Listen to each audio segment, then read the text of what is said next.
Okey, hari ini kita akan sambung siri kreatifan logam bab 4 daripada 4.2 sampai 4.5.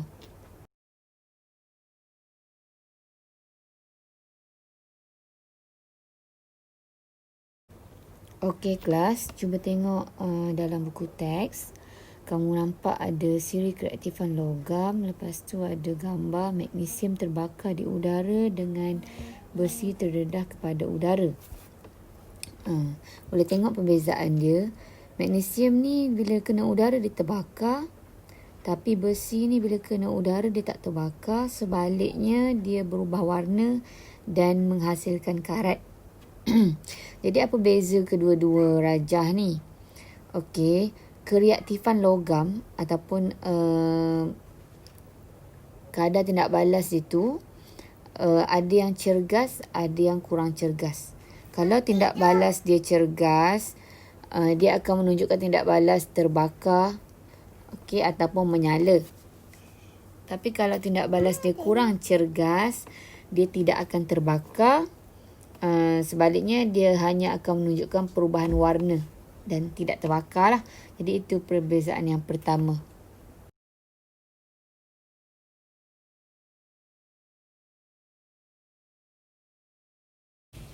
Okey, jadi siri kreatifan logam dia bina berdasarkan tindak balas logam tu terhadap udara ataupun oksigen lah. Jadi macam mana dia buat? Kamu boleh tengok ini ada eksperimen logam dengan oksigen. Okey, mana datang oksigen tu? Oksigen datang daripada hablokalium manganat 7 ni. Jadi hablokalium manganat 7 yang dipanaskan ni akan hasilkan oksigen. Jadi oksigen tu akan bertindak balas dengan serbuk logam. Okey. Jadi dia akan tengok apa keputusan pemanasan tu. Kalau logam tu terbakar, maksudnya dia reaktif. Kalau logam tu menyala, dia kurang reaktif. Kalau logam tu berbara, lagi kurang reaktif. Macam tu cara nak tengok lah.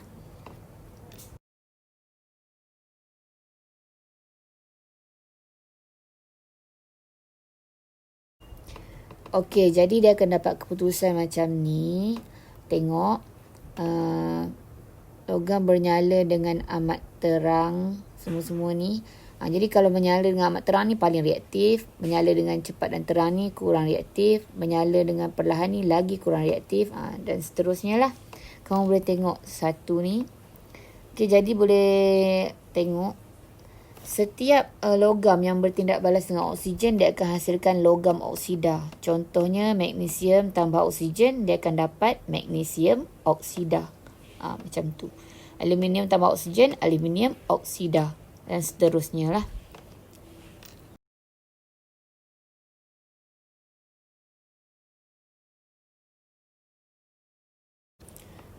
Okey, jadi dari eksperimen tadi terhasillah siri kereaktifan logam. Jadi tengok ni. Yang paling reaktif, kalium, natrium, kalsium, magnesium, aluminium. Maksudnya kalau dia jumpa udara, dia akan terbakar.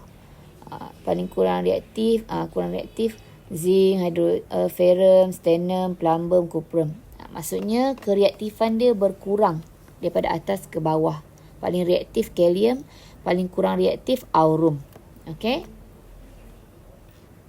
Dan siri kreatifan logam ni wajib hafal ya.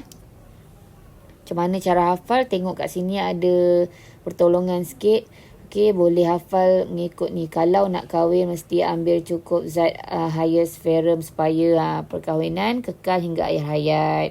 Hafal ya.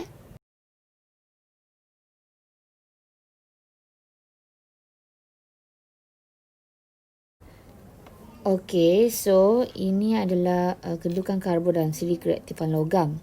Kamu kena tahu yang karbon ni dia bukan logam, tapi sebabkan dia nak gunakan untuk pengekstrakan logam nanti, gunakan karbon, jadi dia kena letakkan karbon ni dalam siri kreatifan logam. Okey, nanti kamu fahamlah, dengar dulu ya. So, karbon ni bukan logam, dia nak letak dalam siri kreatifan logam, dia mesti buat tindak balas dengan logam supaya dia tahu di mana kedudukan dia. Kalau dia lebih reaktif daripada logam tersebut, dia akan duduk atas logam tu. Kalau dia kurang reaktif, dia akan duduk di bawah logam itu.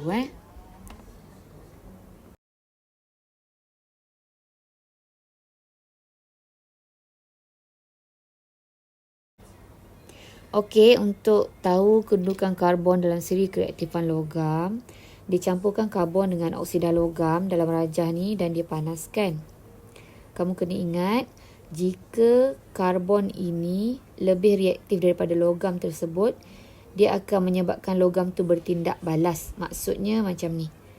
Karbon tambah oksida logam, dia akan hasilkan logam tambah karbon dioksida. Itu kalau karbon tu reaktif daripada logam tu. Tapi kalau karbon tu kurang reaktif daripada logam tu, maksudnya dalam siri kereaktifan dia duduk bawah logam tu, dia tidak mampu membuatkan logam tu bertindak balas, jadi logam tu tiada perubahan. Dia takkan hasilkan karbon dioksida macam tu. Dia takkan tidak balas lah. Itu maksudnya karbon tu di bawah logam tersebut, kurang reaktif daripada logam tersebut.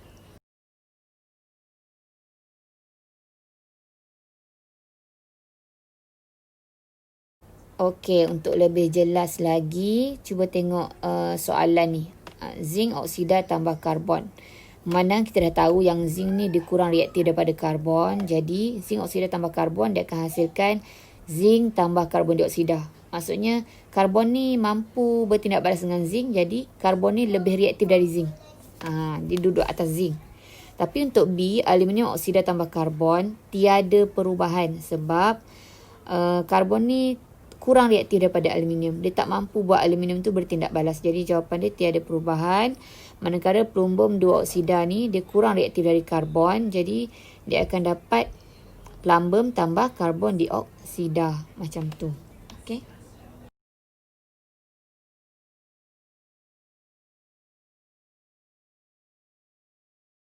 So kalau nak susun kereaktifan, yang mana paling atas aluminium, lepas aluminium karbon, lepas karbon zinc, bawah sekali plumbum. Okey, ikut tindak balas yang tadi. Jadi kenapa letak karbon bawah aluminium?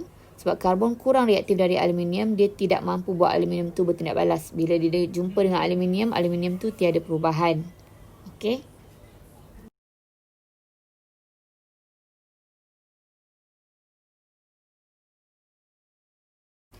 Ini tindak balas untuk tentukan kedudukan hidrogen dekat mana dalam siri kereaktifan logam. So ini cuma radas je lah. Tengok .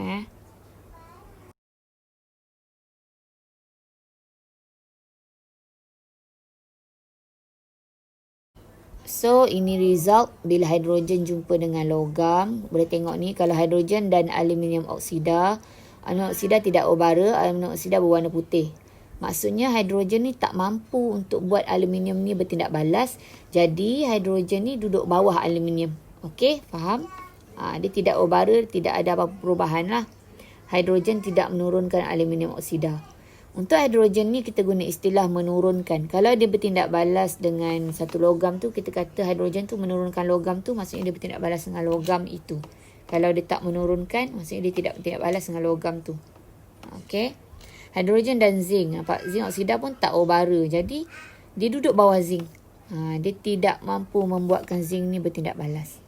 Kalau tengok hidrogen dengan ferrum, ferrum oksida terbakar. Nampak ada tindak balas. Jadi, hidrogen ni atas ferrum. Okey? Boleh faham?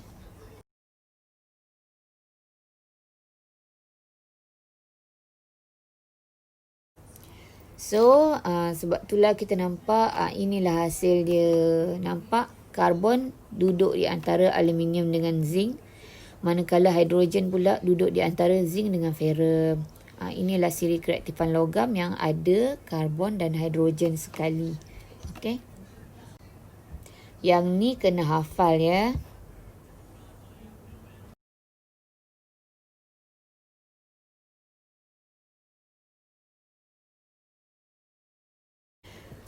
Pengekstrakan logam ni, maksud dia kita nak jadikan logam yang kita ambil tu betul-betul 100% logam. Okey, apa dia? Sebab logam yang kita ambil dalam bumi ni dalam bentuk logam oksida. Logam tu diselaputi dengan oksida. Jadi kita nak buang oksida dia, kita nak ambil logam dia saja. Okey, contoh kalau zinc oksida, kita ambil daripada bumi tu dalam bentuk zinc oksida, kita nak buang oksida dia, kita nak zinc saja kita nak guna. Jadi kita gunakan kaedah pengekstrakan logam. Dia ada 3 kaedah. So yang pertama, tengok kalau logam itu berada di atas daripada karbon, dia hanya boleh diekstrak melalui proses elektrolisis. Apa dia elektrolisis? Cikgu nak kamu Google boleh. Elektrolisis logam. Okey. Kemudian kalau logam itu di bawah karbon, dia ekstrak melalui penurunan oksida logam oleh karbon macam eksperimen tadi. Maksudnya karbon campur dengan zinc oksida, contohnya dia akan dapat zinc tambah karbon dioksida, dapat pure zinc. Betul-betul zinc. Okey, kalau di bawah plumbum ni, cuprum dengan mercury, dia dapat logam dia melalui pemanasan terus, dia panaskan terus dapat. Okey, kalau argentum dengan emas ni, dia tak boleh diekstrak. Dia memang wujud dalam bentuk unsur dalam bumi. So, ambil saja macam tu. Au ni emas, maksud dia aurum. Argentum ni perak. Okay, tahu kan silver. Okay, thank you.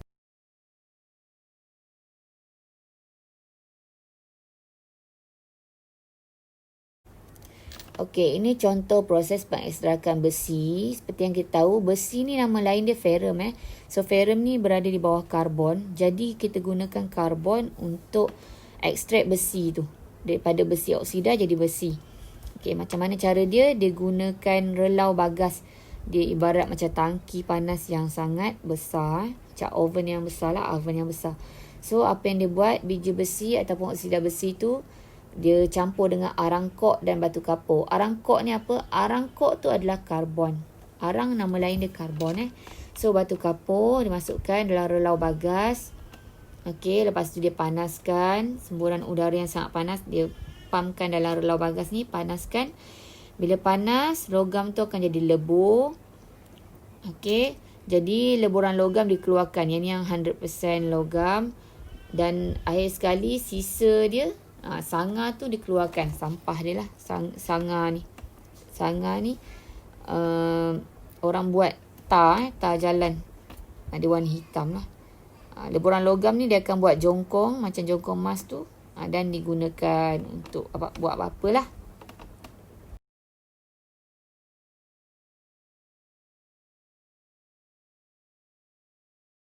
Okay, ini tak ada apa. Ini adalah tindak balas ataupun persamaan